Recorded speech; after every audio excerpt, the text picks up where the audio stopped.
Welcome back to AI Verdict. You know, the term AI is thrown around everywhere these days, but what's the actual engine making it all possible? Today, we're stripping away the hype and looking under the hood at deep learning. We're going to find out how it's inspired by your own brain, how it learns from its mistakes, and what really gives it its unique power. So let's just start right there with the big question. When you hear about these incredible breakthroughs, ChatGPT writing an essay, or a car that can actually drive itself, what is the real technology behind it all? Well, in almost every single one of those cases, the answer is deep learning. So what on earth does that actually mean? Well, simply put, deep learning is a way of teaching computers to learn from massive amounts of raw, messy data. We're talking images, text, sound, without us having to program every single step. And it does this using these things called multi-layered neural networks, which are these incredibly complex systems that are directly inspired by the architecture of the human brain. It's super important to understand where deep learning fits into the big picture, because it's not some totally separate field. Think of it like a set of Russian nesting dolls. The biggest doll is artificial intelligence. That's the whole broad idea. Inside that, you've got a smaller one, machine learning. And then inside that is the smallest, most specialized, and most powerful doll of all, deep learning. It's really the sharpest tool we have in the machine learning toolbox today. To really get how this all works, we don't need to look at a computer chip first. We actually need to look at the blueprint that's sitting right inside your skull. The whole concept, the entire idea behind these artificial networks, was inspired by the incredibly elegant and efficient design of our own brains. And this comparison really gets to the core of it. On one side, you've got your brain with billions of neurons firing off electrical signals. And on the other, you have an artificial network with nodes just crunching numbers. But here's the beautiful parallel. Just like your brain strengthens the connections for really important or emotional memories and kind of lets the boring details fade away, a deep learning model adjusts the strength of its connections using numbers called weights. And that's the big takeaway. We're copying the method of learning, not the wet biological hardware itself. Okay, so if the brain is our blueprint, what are the digital bricks and mortar we're actually using to build this thing? Let's break down the core components. So every one of these networks is built from three essential parts. First, you've got the nodes. Those are the artificial neurons. Then, connecting them, you have the weights. The best way to think of a weight is like a volume knob on each connection. If a connection is important, you turn the volume up. And if it's useless, you turn it way down. And finally, each node has what's called a bias. This is like its own little personal preference. It helps the node decide how much input it needs before it even bothers to fire. It adds a really crucial layer of flexibility.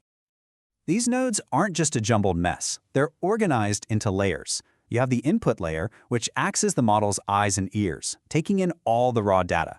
Then you have the output layer, which spits out the final answer, like, that's a 90% chance it's a dog.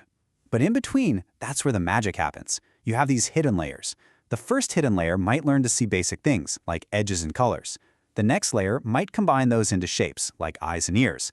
And a deeper layer combines those into the abstract concept of a face. This is literally how the network builds up its understanding piece by piece. And that, right there, is exactly where the name deep learning comes from. The deep part isn't some kind of metaphor for profound understanding. It literally refers to having a deep stack of these hidden layers. The more layers you have, the more complex and abstract the patterns are that the network can learn. Okay, so we've got the architecture all laid out, but a brand new network is just a random collection of nodes and weights. It's totally useless. So how does it go from being a blank slate to doing something incredible, like recognizing a face or translating a language? The answer lies in this really powerful process called the training loop. This whole process is basically a highly refined version of trial and error.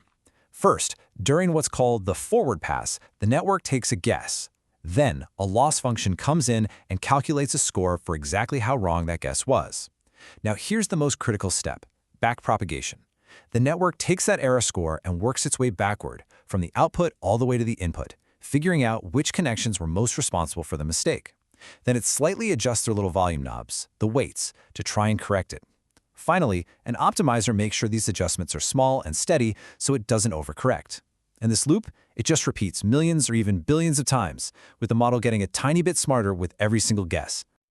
I absolutely love this quote because it makes backpropagation feel so intuitive. It really is the model's internal feedback system. Every time it gets an answer wrong, it learns a little bit about why it was wrong, and it adjusts itself so it's a little less likely to make that exact same mistake in the future.